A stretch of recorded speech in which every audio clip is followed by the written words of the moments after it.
Hello friends, welcome to my YouTube channel SKD Official. Today in this video we are going to understand the volume of cone and sphere with the help of volume of cylinder.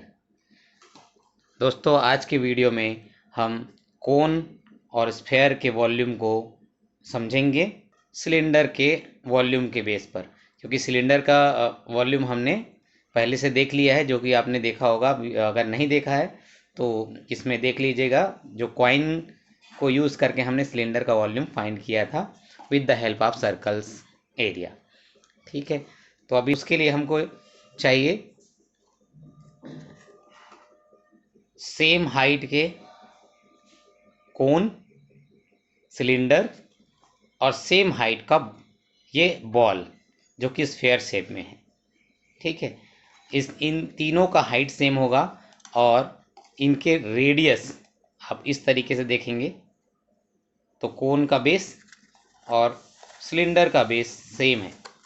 Means the radius of the cone and the radius of the cylinder both are equal, and the radius of the circle and height of the circle is equal to the cylinder's height and equal to the cone's height.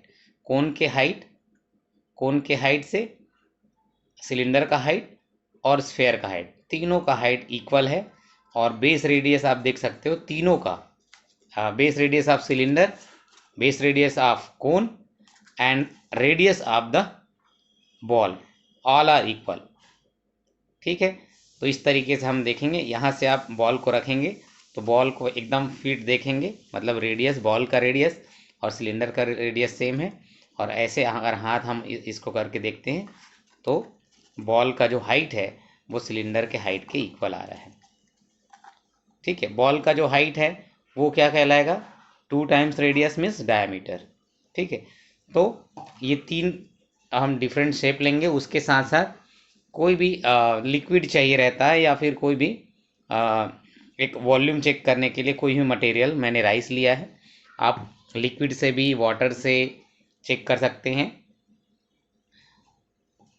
अब देखते हैं दोस्तों, चूँकि आप सभी को पता है the volume of cylinder is pi r square h जो कि हाइट होता है and pi r square r is radius. ठीक है, तो अभी देखेंगे। सबसे पहले हम चेक करेंगे कोन के हेल्प से तीनों का relation, cone, volume of cylinder and volume of sphere, तीनों का हम रिलेशन देखेंगे। सबसे पहले मैं क्या करता हूँ, मैं कोन में राइस को फिल करता हूँ। एकदम कंप्लीटली फिल, ओवर नहीं होना चाहिए और लेस भी नहीं होना चाहिए। तो मैंने कोन में एक बार ये भर लिया है, जो कि वॉल्यूम ऑफ कोन, ये राइस का जो क्वांटिटी है वो वॉल्यूम ऑफ कोन होगा। तो मैं इसको हमारे सिलेंडर में, जो कि सिलेंडर हमारे पास है, उसमें मैं डाल देता हूँ। 1 टाइम थोड़ा अच्छे से फिल कर लेंगे। Yes, now this is 2 time. 2 time मैंने फिल किया है, अभी भी फिल नहीं हुआ है, मीन्स और भी रिक्वायर्ड है।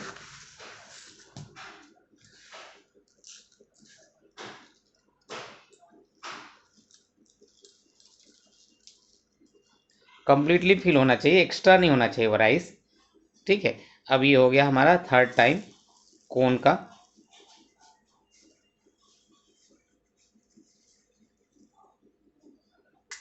थर्ड टाइम जब हमने फिल किया तो ये कंप्लीटली 1 सिलेंडर हो रहा है and it is 1 cylinder quantity of rice. ठीक है, मतलब सिलेंडर के एक सिलेंडर कितना हुआ, इस कोन के 3 टाइम्स क्वांटिटी ऑफ राइस हमने फिल किया है तो हुआ है।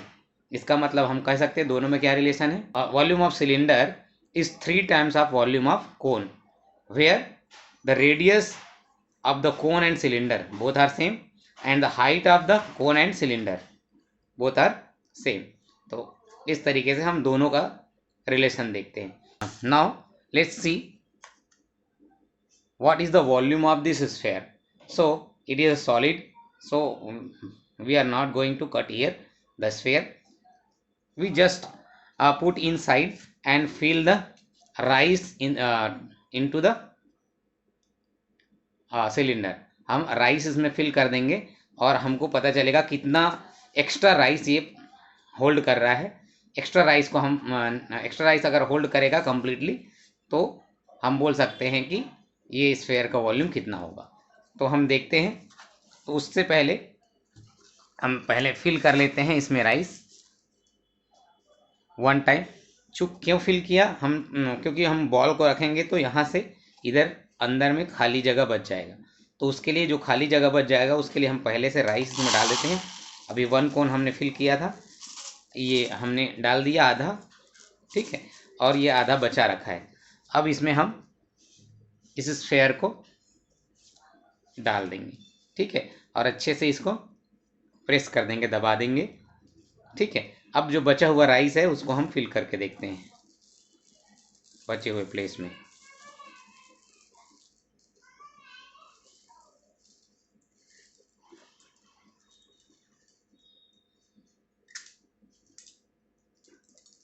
दोस्तों आपने देखा ये बॉल आपको दिख रहा है,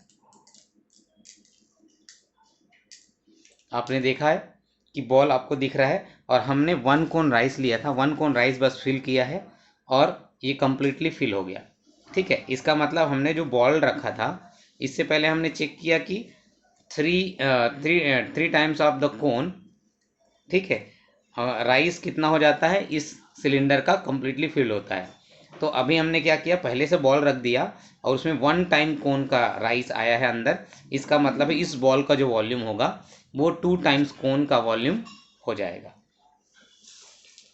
अभी हम इसको निकाल लेते हैं, ठीक है. तो इस प्रकार से हमने देखा कि जब हाइट सेम हो, रेडियस सेम हो, तीनों शेप्स का, ठीक है, स्फेयर, सिलेंडर एंड कोन का, तो हम देख सकते हैं कि कोन सिलेंडर जो है वो इस कोन का 3 टाइम्स क्वांटिटी होल्ड करता है, ठीक है. और वैसे ही हमने देखा कि जो बॉल है, ठीक, वो इसी कोन का 2 टाइम्स क्वांटिटी होल्ड करेगा, ठीक है. हमने देखा है, यहाँ से हमने चेक किया. तो इसका कहने का मतलब है ये जो है वो बड़ा भाई है, 3 times of the cone, 3 times volume of the cone, और ये 2 times volume of the cone, और ये अपना वॉल्यूम 1 टाइम रहेगा. तो हमको पता है कि volume of cylinder pi r square h होता है. तो हम बोल सकते हैं कि जो कोन का वॉल्यूम है वो 1/3 पाई आर स्क्वायर एच हो जाएगा. सिलेंडर के वॉल्यूम में हम 3 डिवाइड कर देंगे तो कोन का हमको वॉल्यूम पता चल जाएगा. ऐसे ही अगर 1/3 pi r square h cone का वॉल्यूम है तो इसका हो जाएगा क्या, 2 times 1/3 pi r square h. And चूँकि स्फेयर में जो एच है उसको हम 2r लिख सकते हैं, तो एच को हम रिड्यूस करेंगे और वहाँ पर 2r लिख देंगे, और 2r लिखेंगे. उसके बाद उसको जब सिंप्लीफाई करेंगे तो हमारा स्फेयर का जो वॉल्यूम है 4/3 पाई आर क्यूब आ जाएगा. तो ये है रिलेशन इन तीनों का. इस कॉन्सेप्ट से आप volume of this 3D shapes, तीनों 3D शेप्स का रिलेशन एंड कंपैरिजन आप समझ जाएंगे, जहां height and radius both should be same of all this 3 shapes. सभी के हाइट रेडियस समान होने चाहिए. तो आप इस तरीके से इन तीनों के वॉल्यूम को आप फाइंड कर सकते हैं. ओके दोस्तों, thank you for watching this video. इस प्रकार के वीडियो अगर आपको अच्छे लगते हैं कॉन्सेप्ट जानने के लिए, क्योंकि फॉर्मूला को आप समझ जाएंगे और उसको हमेशा के लिए कॉन्सेप्ट की मदद से याद रख सकते हैं. तो इसी प्रकार के वीडियो देखने के लिए मेरे चैनल को सब्सक्राइब कीजिए, लाइक कीजिए और अपने दोस्तों को शेयर कीजिए, ताकि आपके दोस्त भी इस कॉन्सेप्ट को समझ सकें और इसका लाभ उठा सकें. ओके, थैंक यू दोस्तों, बाय बाय. मिलते हैं फिर नेक्स्ट वीडियो में.